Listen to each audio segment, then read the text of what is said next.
أعوذ بالله من الشيطان الرجيم. فاستجاب له ربه فصرف عنه كيدهن إنه هو السميع العليم. ثم بدا لهم من بعد ما رأوا الآيات ليسجننه حتى حين. ودخل معه السجن فتيان قال أحدهما إني أراني أعصر خمرا وقال الآخر إني أراني أحمل فوق رأسي خبزا تأكل الطير منه نبئنا بتأويله إنا نراك من المحسنين.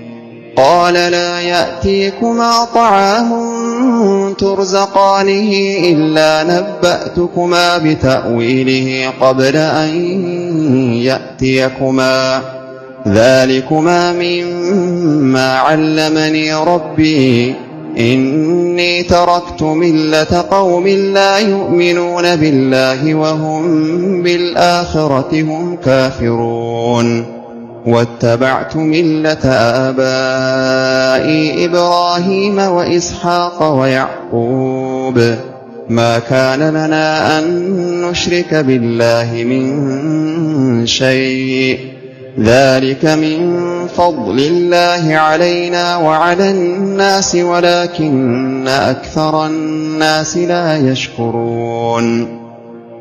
يا صاحبي السجن أأرباب متفرقون خير أم الله الواحد القهار ما تعبدون من دونه إلا أسماء سميتموها أنتم وآباؤكم ما أنزل الله بها من سلطان إن الحكم إلا لله أمر ألا تعبدوا إلا إياه ذلك الدين القيم ولكن أكثر الناس لا يعلمون. يا صاحبي السجن أما أحدكما فيسقي ربه خمرا وأما الآخر فيصلب فتأكل الطير من رأسه قضي الأمر الذي فيه تستفتيان. وقال للذي ظن أنه ناج منهما اذكرني عند ربك فأنساه الشيطان ذكر ربه فلبث في السجن بضع سنين. وقال الملك إني أرى 7 بقرات سمان يأكلهن 7 عجاف وسبع سنبلات خضر وأخر يابسات. يا أيها الملأ أفتوني في رؤياي إن كنتم للرؤيا تعبرون. قالوا أضغاث أحلام وما نحن بتأويل الأحلام بعالمين. وقال الذي نجا منهما وادكر بعد أمة أنا أنبئكم بتأويله فأرسلون. يوسف أيها الصديق أفتنا في 7 بقرات سمان يأكلهن 7 عجاف وسبع سنبلات خضر وأخر يابسات لعلي أرجع إلى الناس لعلهم يعلمون. قال تزرعون 7 سنين دأبا فما حصدتم فذروه في سنبله إلا قليلا مما تأكلون. ثم يأتي من بعد ذلك 7 شداد يأكلن ما قدمتم لهن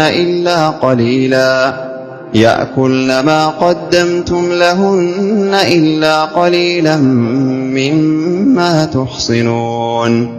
ثم ثم يأتي من بعد ذلك عام فيه يغاث الناس وفيه يعصرون وقال الملك ائتوني به فلما جاءه الرسول قال ارجع إلى ربك فاسأله ما بال النسوة اللاتي قطعن أيديهن إن ربي بكيدهن عليم قال ما خطبكن إذ راوتن يوسف عن نفسه قلن حاش لله ما علمنا عليه من سوء قالت امرأة العزيز الآن حصحص الحق أنا راودته عن نفسه وإنه لمن الصادقين ذلك ليعلم أني لم أخنه بالغيب وأن الله لا يهدي كيد الخائنين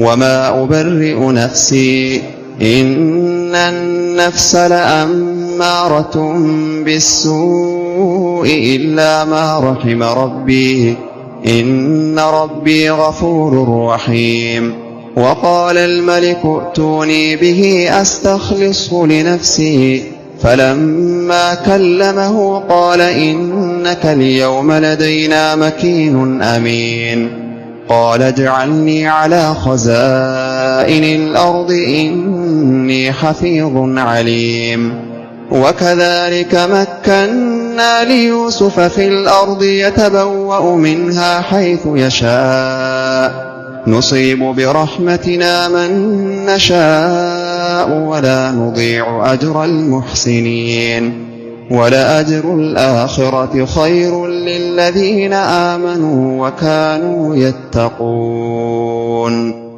وجاء إخوة يوسف فدخلوا عليه فعرفهم وهم له منكرون ولما جهزهم بجهازهم قال ائتوني بأخ لكم من أبيكم ألا ترون أني أوفي الكيل وأنا خير المنزلين فإن لم تأتوني به فلا كيل لكم عندي ولا تقربون قالوا سنراود عنه أباه وإنا لفاعلون وقال لفتيانه اجعلوا بضاعتهم في رحالهم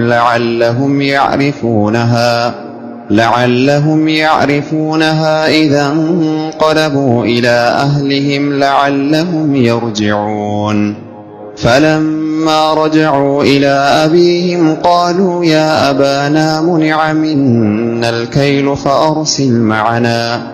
فأرسل معنا أخانا نكتل وإنا له لحافظون قال هل آمنكم عليه إلا كما أمنتكم على أخيه من قبل فالله خير حافظا وهو أرحم الراحمين ولما فتحوا متاعهم وجدوا بضاعتهم ردت إليهم قالوا يا أبانا ما نبغي هذه بضاعتنا ردت إلينا ونمير أهلنا ونحفظ أخانا ونزداد كيل بعير ذلك كيل يسير قال لن أرسله معكم حتى تؤتون موثقا من الله لتأتونني به إلا أن يحاط بكم فلما آتوه موثقهم قال الله على ما نقول وكيل وقال يا بني لا تدخلوا من باب واحد وادخلوا من أبواب متفرقة وما أغني عنكم من الله من شيء إن الحكم إلا لله عليه توكلت وعليه فليتوكل المتوكلون ولما دخلوا من حيث أمرهم أبوهم ما كان يغني عنهم من الله ما كان يغني عنهم من الله من شيء إلا حاجة في نفس يعقوب قضاها، وإنه لذو علم لما علمناه ولكن أكثر الناس لا يعلمون. ولما دخلوا على يوسف آوى إليه أخاه قال إني أنا أخوك فلا تبتئس بما كانوا يعملون. فلما جهزهم بجهازهم جعل السقاية في رحل أخيه ثم أذن مؤذن أيتها العير إنكم لسارقون. قالوا وأقبلوا عليهم ماذا تفقدون؟ قالوا نفقد صواع الملك ولمن جاء به حمل بعير وأنا به زعيم. قالوا تالله لقد علمتم ما جئنا لنفسد في الأرض وما كنا سارقين. قالوا فما جزاؤه إن كنتم كاذبين؟ قالوا جزاؤه من وجد في رحله فهو جزاؤه كذلك نجزي الظالمين. فبدأ بأوعيتهم قبل وعاء أخيه ثم استخرجها من وعاء أخيه كذلك كدنا ليوسف ما كان ليأخذ أخاه في دين الملك إلا أن يشاء الله نرفع درجات من نشاء وفوق كل ذي علم عليم. قالوا إن يسرق فقد سرق أخ له من قبل فأسرها يوسف في نفسه ولم يبدها لهم. قال أنتم شر مكانا والله أعلم بما تصفون. قالوا يا أيها العزيز إن له أبا شيخا كبيرا فخذ أحدنا مكانه إنا نراك من المحسنين. قال معاذ الله أن نأخذ إلا من وجدنا متاعنا عنده إنا إذا لظالمون. فلما استيئسوا منه خلصوا نجيا قال كبيرهم ألم تعلموا أن أباكم قد أخذ عليكم موثقا من الله ومن قبل ما فرطتم في يوسف فلن أبرح الأرض حتى يأذن لي أبي أو يحكم الله لي وهو خير الحاكمين. ارجعوا إلى أبيكم فقولوا يا أبانا إن ابنك سرق وما شهدنا إلا بما علمنا وما كنا للغيب حافظين. واسأل القرية التي كنا فيها والعير التي أقبلنا فيها وإنا لصادقون. قال بل سولت لكم أنفسكم أمرا فصبر جميل عسى الله أن يأتيني بهم جميعا إنه هو العليم الحكيم. وتولى عنهم وقال يا أسفا على يوسف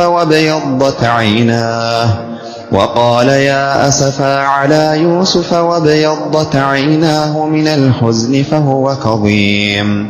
قالوا تالله تفتأ تذكر يوسف حتى تكون حرضا أو تكون من الهالكين. قال إنما أشكو بثي وحزني إلى الله وأعلم من الله ما لا تعلمون. يا بني يذهبوا فتحسسوا من يوسف وأخيه ولا تيأسوا من روح الله إنه لا ييأس من روح الله إلا القوم الكافرون. فلما دخلوا عليه قالوا يا أيها العزيز مسنا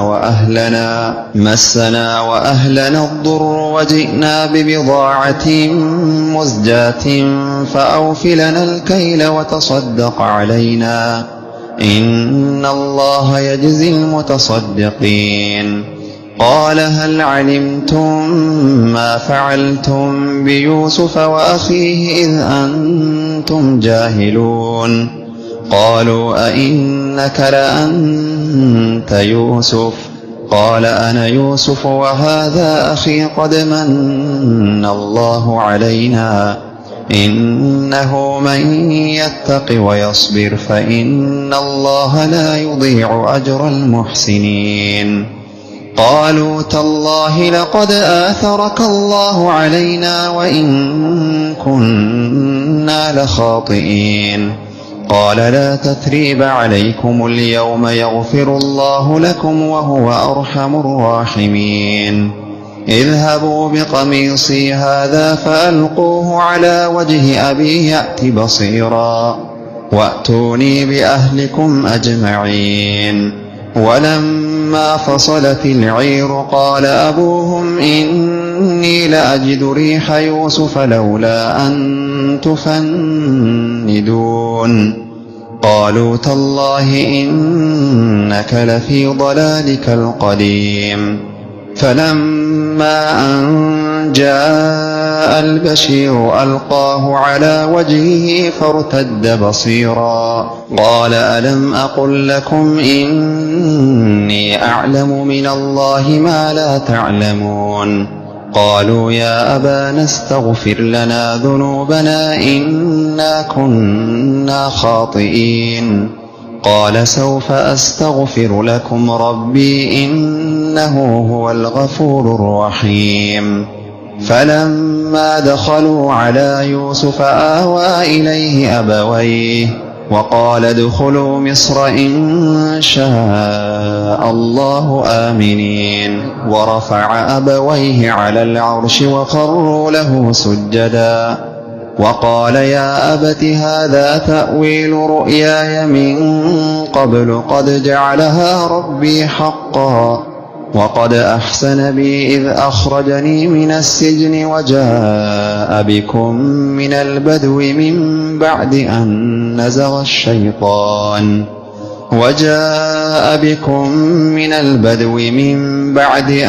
نزغ الشيطان بيني وبين إخوتي إن ربي لطيف لما يشاء إنه هو العليم الحكيم.